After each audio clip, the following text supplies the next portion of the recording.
신앙이라는 단어가 우리에게 굉장히 보편적으로 사용이 되고 많은 사람들이 신앙을 잘해야 된다. 신앙 잘해야 된다라는 것만 이야기하다 보니까 보세요.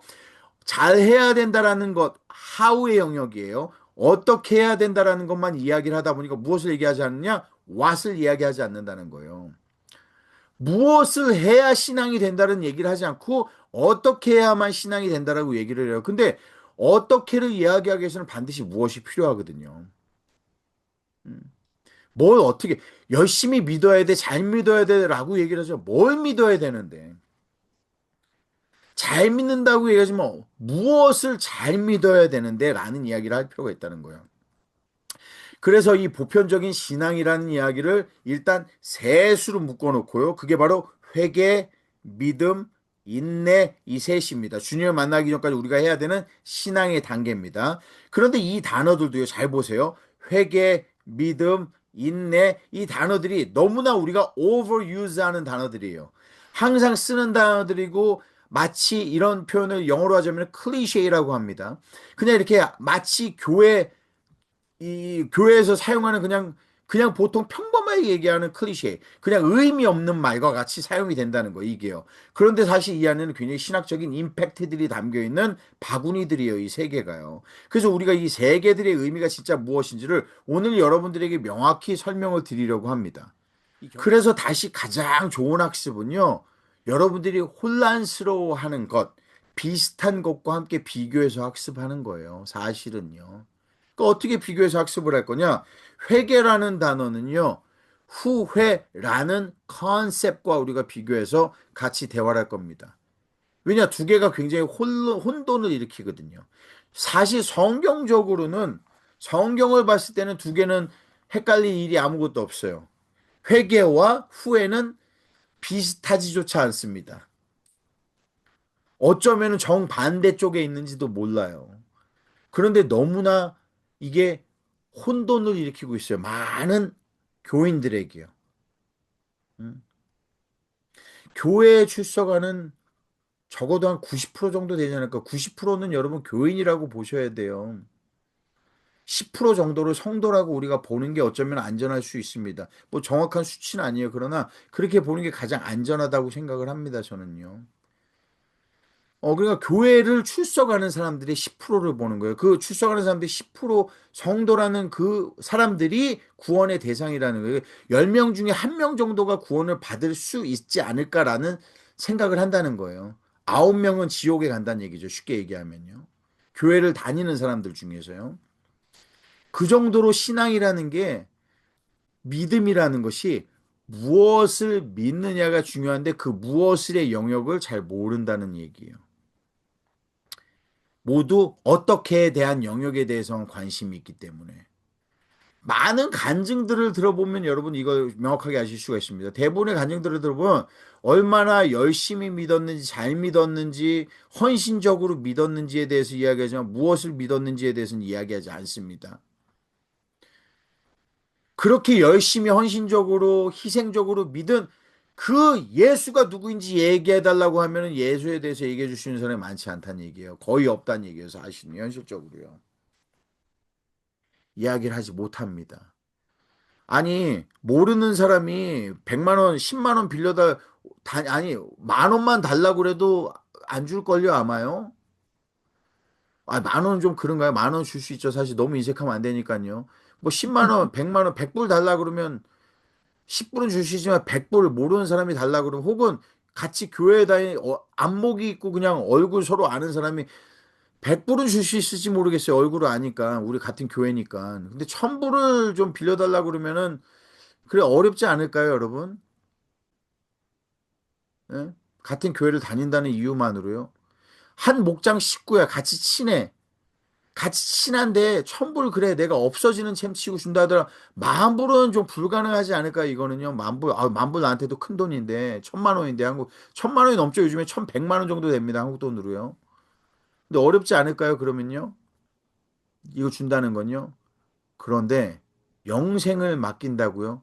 잘 알지도 못하는 사람한테 예수님한테 영생을 맡긴다. 이거 생각해 보셨나요? 잘 알지도 못해. 그게 누군지. 근데 영생을 내가 맡겼대요. 아니요. 안 맡겼어요. 모르기 때문에. 그래서 우리는 이 신앙의 단계인 회개, 믿음, 인내를 공부할 텐데 회개를 먼저 보도록 하겠습니다. 회개가 어떻게 비교되느냐? 후회와 회개는 다릅니다, 여러분. 많은 사람들이 회개를 했다라고 하지만 사실 후회를 한 경우가 많습니다. 회개와 후회가 어떻게 다르냐? 제일 중요한 건요. 회개는요. 마음의 고백을 이야기하는 겁니다. 마음의 고백을 회개라고 얘기합니다. 마음으로 고백. 하나님, 제가 이러한 죄를 지었습니다. 잘못했습니다. 이게 이렇게 한 거 제가 이러한 삶을 살 이거는요, 여러분, 마음의 고백입니다. 이건요. 회개 안에 들어갈 수 있는 영역이지만 이게 회개는 아니에요. 이거는 후회죠. 내 마음의 고백이기 때문에요. 회개는 무엇이냐? 본질의 변화를 우리는 회개라고 이야기를 합니다. 이거 이렇게 얘기하면 신학적으로 제가 여러분들의 이야기를 해드렸기 때문에 어렵습니다. 다시 이야기하겠습니다. 그리고 쉽게 설명을 할 거예요. 좀 더요. 회개는 마음의 변화입니다. 아니, 후회는 마음의 변화예요. 이 과거에는 이걸 잘못이라고 생각하지 않았어. 바람 피고 도박하고 음주 가무에 뭐 이런 것들을 잘못이라 생각하지 않았는데 하나님을 알고 보니 지금 교회를 나가고 보니 마음에 찔려. 마음의 변화가 생겼어요. 눈물 흘리고요. 마음의 고백을 했어요. 이게 바로 후회라는 얘기입니다, 여러분. 마음의 고백. 회개는요, 본질의 변화입니다. 단순히 이러한 고백에서 끝이는 것이 아니라 내가 더 이상 그 도박을 하지 않는 거예요. 내가 더 이상 그 음주 가무에 취하지 않는 겁니다. 내가 더 이상 그것의 매력을 느끼지 않는 거예요. 이게 중요합니다, 여러분. 쉽게 지금 설명을 드리겠습니다. 어떻게 설명을 드리냐? 후회라는 것은요, 현재 자신을 기준으로 과거의 자신을 버리는 게 후회입니다, 여러분. 지금 현재를 이게 기준이에요. 현재를 기준으로 과거를 버리는 게 후회입니다. 나의 과거를 용서해 버리는 거예요. 나의 과거를 버려버리는 거예요. 회개는 뭔지 아세요? 회개는 뭐냐면은 기준점이 어디 있느냐? 현재가 아니에요, 여러분. 기준점이 과거에 있습니다. 과거를 기준으로 현재의 나를 버리는 게 회개입니다. 이 차이는 굉장히 큽니다, 여러분. 여러분이 들으시면서 느끼실 거예요. 차이가 크다는 걸요. 후회는 현재를 기준으로 과거를 버리는 거 다른 말로 하자면은요. 좀 더 잔인하게 신학적으로 잔인하게 얘기를 하자면요. 나를 위한 거예요. 어쩌면요. 내 마음이 편해지기 위한 거예요. 하나님과 어쩌면은 크게 관심이 없을 수도 있습니다. 내가 이거 죄를 고백하면 용서를 받는다고 하니까 내가 후회를 하고 이거 고백하면서 내 마음이 드디어 편해졌어요. 왜냐면 내가 과거에 어마어마하게 죄를 많이 지었거든. 별의별 일들을 다 했어. 막 응? 도둑질하고 뭐하고 여러분 생각해 보시죠. 많은 것들을 했는데 내가 이거 하나님 앞에 오늘 다 교회 가서 고백했어. 눈물이 펑펑펑펑 흐르면서 정말 마음의 평안함을 얻었어. 이게 회개일까요? 아니요. 이거는 후회입니다. 네 마음은 편해졌을지 모르지만 하나님과는 관련이 없는 일이에요. 사실은요. 많은 사람들이 여러분 들으시면서 느끼셨을 거예요. 많은 교인들이요. 이걸 회개라고 이야기를 합니다. 눈물을 흘렸기 때문에 그걸 회개의 증거라고까지 생각을 합니다. 근데 그건 회개가 아니에요. 명확하게 제가 설명을 드리자면요. 여러분 회개는요. 과거를 기준으로 현재의 나를 버리는 겁니다. 내가 과거에 이러이러하게 살아왔기 때문에 나는 오늘의 나를 완전히 버리겠습니다. 라는 게 바로 회개입니다. 그러면 나는 회개를 한 것일까? 과연? 아니면 후회를 한 것일까? 내가 그때 흘렸던 눈물이 진실된 눈물이었을지언정 그것이 회개였을까? 아니면 후회였을까? 라는 거죠. 이게 바로 첫 번째 단계입니다. 이게 회개라는 것이 그게 이루어져야만 그 다음 단계인 믿음으로 갈 수가 있는 거예요. 내가 아무리 마음이 새로워졌다라고 하더라도요, 결혼식장을 가면서 내가 결혼을 하게, 내 결혼식이에요, 내 결혼식. 내가 결혼을 하기 위해서 결혼식장에 가는데 내가 정장, 양복, 드레스를 갖춰 입지 않고 갈 사람은 아무도 없습니다. 응? 내 마음이 어떠하든지 간에. 내가 정말 내 부인을 너무너무 사랑해. 내가 결혼할 이 남자를 너무너무 사랑해. 진정으로 사랑해. 그게 중요하죠. 그러나 그게 중요하다라고 해서 내가 평소에 입고 있던 청바지, 찢어진 청바지에 그냥 면바지를 입고 결혼식에 갈 사람은 아무도 없다는 얘기예요. 하나님을 믿는다라는 것은 예수 그리스도의 신부가 되는 겁니다. 근데 그 과정이 이루어지기 위해서 본질의 변화가 필요하다는 거. 본질의 변화. 이 본질의 변화는요, 반드시 행동으로 나타나게 되어 있습니다. 똑같은 죄악 속에 빠져 있으면서, 그리고 똑같은 동일한 마음 속에 빠져 있으면서 내가 그것에 회개가 이루어졌다고 생각하는 건 큰 착각이에요. 근데 이것을 교묘하게 피해가고자 하는 신학적인 그 교류가 있습니다. 교묘하게 이걸 피해가려고 하는. 그게 뭐냐? 성화라고 하는 단어의 성화. 그 단어를 가지고 이걸 교묘하게 피해가려고 그래요. 아, 목사님, 제가 아직 성화가 덜 돼서요. 제가 좀 성화가 되어가고 있는 과정입니다. 라고 이야기할 수 있을지 모르지만 여러분, 착각입니다. 성화는 누구한테 이루어지느냐? 본질이 변화된 사람만 걸어가기 시작하는 게 성화입니다. 일단 본질적인 변화가 돼야 성화가 시작이 돼요. 근데 본질이 변화가 되지 않은 사람은 성화가 시작도 되지 않습니다. 시작조차. 그런데 그 단어를 마치 핑계처럼 사용할 수 있다는 거예요. 단상에서 그리고 단상 아래에서. 우리는 오늘 그걸 구분하겠다는 겁니다. 그래서 회개와 후회가 다른 것처럼 믿음이 무엇이 무엇과 혼동이 되느냐? 믿음은요. 아주 크게 자주 혼동되는 게 있습니다. 그게 뭐냐? 아까 잠시 설명했던 저거 신념이라는 겁니다. 신념. 신념과 믿음을 너무나 많이 혼동을 해요. 믿음은 하나님을 믿는 게 믿음입니다. 신념은 나를 믿는 게 신념이에요, 여러분. 이렇게 얘기하면 다행이다. 나는 하나님을 믿는다. 이렇게 생각할 성도님들이 많아요, 주변에. 그렇기 때문에 여러분들이 거기에다가 안전망을 치셔야 돼요. 그 안전망이 무엇이냐? 안전망이라는 것, 신념은 단순히 나를 믿는 것뿐만 아니라 내가 만든 하나님을 믿는 것도 신념입니다. 하나님을 믿는다라고 얘기를 하지만 내가 만든 하나님을 믿는 건 신념이에요. 그럼 신념이 왜 위험하냐? 신념은 반드시 죽습니다. 신념은 심판의 대상이에요. 신념은 더 큰 심판의 대상입니다. 왜냐? 아담과 이브가 한 게 바로 신념이에요, 신념. 자기 자신의 선택을 믿었어요. 하나님의 말씀에 반하여. 이게 그만큼 무서운 겁니다. 그래서 믿음과 신념이 이렇게 다르요. 믿음은 이 신념은 자기가 옳다고 생각하는 가치관. 그러다 보니까 신념을 가진 사람들은요. 어떻게 많이 보이는 경우가 있느냐? 이렇게 많이 보이는 경우가 있어요, 여러분. 아이러니한 얘기인데 신념을 가진 사람들은 신념이 투철하다고 얘기 안 했어요, 저는요. 신념을 가진 사람들은요. 굉장히 믿음이 좋아 보이는 경우가 굉장히 많습니다. 왜냐? 신념은 반드시 고집을 동반하기 때문이에요. 여러분 생각해 보시면 믿음은 굉장히 플렉서블합니다. 믿음은 내가 틀린 걸 알면은 그걸 수정할 수 있는 게 믿음입니다. 하나님이 아니다라고 하면 내 생각을 바꿀 수 있어야지만 믿음이에요. 내가 아무리 평생을 진짜 40년, 30년, 40년, 50년, 60년, 70년을 어떠한 과정으로 살아왔던 하나님이 아니다라고 하면 오늘 이 순간부터 바꿀 수 있어야 그게 진정한 믿음입니다. 내가 어떻게 살아왔든지 굉장히 플렉서블해요. 믿음은요. 유연합니다. 하나님에게 기준이 맞춰져 있기 때문에. 그런데 신념은요, 안 변해요. 이게 대단합니다, 신념은요. 정말 고집스럽게 안 변합니다. 그리고 특히 어떨 때 더 안 변하냐? 고난을, 시련을 주면 줄수록 변하지 않아요. 신념은요. 계속 고통받고 있어. 계속 신음하고 있어. 그런데 신념은 안 바뀌어요. 왜냐면 그거 무엇이라 생각하냐? 그것을 진정한 믿음의 증거라고 착각하기 때문에 그래요.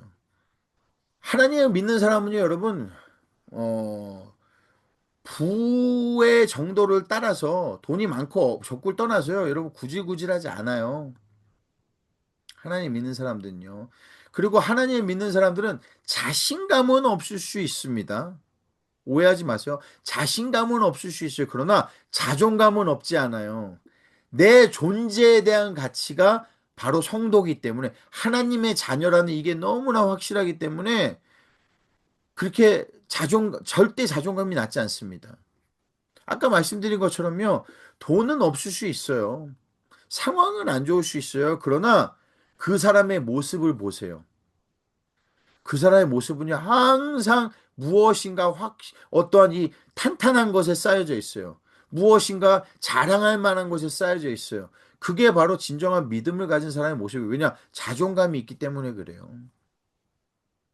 그런데 신념을 가진 사람들은 가지고 있던 재산이 사라지거나 무엇이 낙해지거나 그러면은 완전히 꼬그라집니다. 음. 완전히 쓰러져요, 그냥. 나락으로 추락을 해버립니다. 왜냐? 그게 나의 가치였기 때문에. 그래서 이게 무서운 겁니다. 믿음은 성경의 진리를 깨닫는 노력을 하지 않은 사람은 그렇기 때문에 소유할 수가 없어요. 성경을 알아야지만 믿죠. 진리를 알지 못하는데 어떻게 믿겠습니까? 신념은 성경을 무시할 수 있어요. 신념은 무엇에 심취해야 할 수 있느냐? 설교에 심취할 수 있습니다. 대부분의 성도님들이 교회에서요, 신학을 어떻게 배우느냐? 목사님의 설교를 통해서 배웁니다. 이게 가장 위험한 일입니다. 여러분, 목사님이 지옥 가면 여러분도 지옥 가실 거예요? 아니죠. 무엇을 목사님 믿는지 어떻게 합니까? 물론 설교를 들으면 알죠. 들어보면 알죠. 그러나 그 내용을 분별할 능력이 되기 위해서는 여러분들이 성경을 그만큼 더 잘 알아야 돼요. 대부분의 교인들은 그 분별력이 없습니다. 외형적인 모습을 판단할 수는 있어도요. 저게 정말 성경적인 말씀인지 아니면은 정말 듣기 좋은 지혜의 말씀인지 구분하지 못한다는 이야기예요. 자, 믿음은요, 자신의 가치와 무관합니다. 믿음은 자신의 가치와 철저히 무관해요. 내가 무엇을 중요하게 생각하는지가 전혀 중요하지 않은 게 믿음입니다. 내가 믿음은 하나님이 무엇을 중요하다고 생각하는 게 믿음이에요. 여기서 더 설명을 하자면은 믿음은요. 하나님이 사랑하시는 것을 사랑하고 하나님이 미워하시는 것을 함께 미워할 용기가 있어야 믿음입니다. 신념은요. 하나님이 사랑하시는 것을 좋아할지언정 하나님이 미워하시는 것을 용납하는 게 신념입니다. 다시 얘기하겠습니다. 믿음은 하나님이 좋아하시는 것을 사랑합니다. 하나님이 이만큼 좋아하셔. 나는 이걸 열정적으로 사랑하겠어. 이게 믿음이요. 하나님이 이것을 싫어하셔. 난 이것을 경멸하겠어. 이게 믿음입니다, 여러분. 그러다 보니까 믿음 있는 사람들은 옳다, 그르다, 아니다, 맞다, 예스다, 노다 이게 확실합니다. 신념은요, 여러분. 제가 누구 타겟에서 하는 얘기는 아니에요. 그러니까 오해하지 마십시오. 신념은요, 여러분. 잘 들으십시오. 신념이라는 것은 하나님이 사랑하시는 것을 좋아할지언정. 좀 약하죠? 하나님이 사랑하는 것을 좋아할 수는 있어요. 하나님이 경멸하고 미워하시는 것을 용납하는 게 신념입니다. 같이 미워해야 되거든요. 같이 광분해야 되거든요. 그런데 용납해요. 왜 용납하는 줄 아세요? 왜냐면은 가치관의 차이를 인정하는 게 신념이기 때문에 그렇습니다. 똑같은 교회고 똑같은 기독교고 똑같은 심지어 교단이고 한데 어떤 교회는 동성애를 인정하고 어떤 교회는 인정하지 않고 이런 거 여러분 생각해 보셨어요? 어떻게 이게 가능할까요? 응? 그 가능한 이유는 뭔지 제가 명확하게 설명해 드리자면 한 교회는 믿음을 가진 거고 다른 한 교회는 신념을 가지고 있기 때문에 그렇습니다. 용납한다니까요. 신념을 가진 사람들은요. 그래서 신념을 가진 사람들은 환영받습니다. 신념을 가진 사람들은 두루두루 친구가 많습니다. 진정한 믿음을 가진 사람들은요. 그렇게 사람들이 많지 않아요, 여러분. 이 시대에는요. 과거에는 그렇지 않았지만 지금 이 시대엔 그렇습니다. 외로운 존재입니다. 진정한 믿음이라는 거는요. 그래서 여러분들이 그런 준비가 되실 수 있어야 돼요. 신념은 보세요. 믿음은 자신의 상황과 무관하기 때문에 가치와 무관하기 때문에 자신의 처한 상황이나 처지에 따라 믿음은 절대 변하지 않습니다. 배반하지 않아요, 하나님을요. 믿음은 절대 변하지 않습니다. 근데 신념은 처해진 상황과 환경에 따라 변합니다. 신념이라는 건요. 당연하지 않겠습니까? 내가 만든 가치관인데 변하겠죠. 내가 만든 하나님인데 변하겠죠. 이게 두려운 거예요. 그러나 한 가지 잊지 말으셔야 될 거는 애초에 여러분들이 누군가가 한 것이 회개가 아니라 후회였다면은 신념과 믿음 자체는 생각할 필요도 없어요. 왜냐 신념과 믿음을 가질 수도 없어요. 회개를 이루어야만 그 사람만이 믿음으로 들어갈 수 있는 겁니다. 후회를 한 사람은 무조건 신념으로 가게 돼 있어요. 믿음을 가질 수 없습니다. 애초부터. 왜냐? 본질이 변화되지 않았기 때문에. 본질이 변화된 자에게만 믿음이 허락되고 믿음을 가진 자에게만 성령이 허락되는 것이기 때문입니다. 성령의 이야기를 했지만 왜 성령의 이야기를 했느냐 그 이유가 있습니다. 그건 뭐냐 신앙의 마지막 단계가 바로 인내이기 때문입니다. 근데 인내는 또 무엇과 비교가 되고 오해가 되느냐 인내는 참음이라는 것과 자꾸 비교가 됩니다. 인내가 참는 거하고 자꾸 비교가 돼요. 인내는 참는 게 아니에요. 인내는 내가 하는 게 아니라 내 안에 성령이 하는 게 인내입니다. 인내는 내가 하는 것이 아니라 내 안에 계신 성령님이 나를 위해 해주시는 게 인내예요. 참는 거는요, 내 안에 성령이 계시지도 않지만은 계시다고 한다 한들 성령님과 무관하게 내가 하는 것이 참는 겁니다. 이 차이는 굉장히 큽니다. 주님이 오시기 전까지 내가 그러면은 처음에 회개를 하고 주님 믿음을 얻었어요. 그 다음 단계 주님 오시기 전까지 내가 계속 가장 길게 해야 되는 게 뭐라고요? 바로 이 인내입니다. 이 인내가 무엇을 누구 통해서 한다고요? 성령을 통해서 한다고 했어요. 성령이 내 안에서 무엇을 이룬다고요? 성화를 이루는 겁니다, 여러분. 이게 바로 성화예요. 여러분이 만약에 신학을 하지 않았다라면은 오늘 이 수업을 듣지 않으셨다면은 이러한 내용을 설교를 통해서 듣기는 굉장히 힘드셨을 거예요. 여러분 스스로 읽어서 성경 신앙 어떠한 신앙 서적을 통해서 공부하기는 어려우셨을 겁니다. 그렇다면은 왜 이렇게까지 어렵게 신학을 공부해야 되느냐? 그 답은 정답은 여러분들에게 있어요. 그건 뭐냐면은요. 온전한 것을 믿고 따르기 위해서입니다. 합니다. 자기의 스스로 열심을 갖는 사람들은요, 결국은 이 차이가 있어요. 교회를 위해서 봉사하다가 하늘에 가게 됩니다.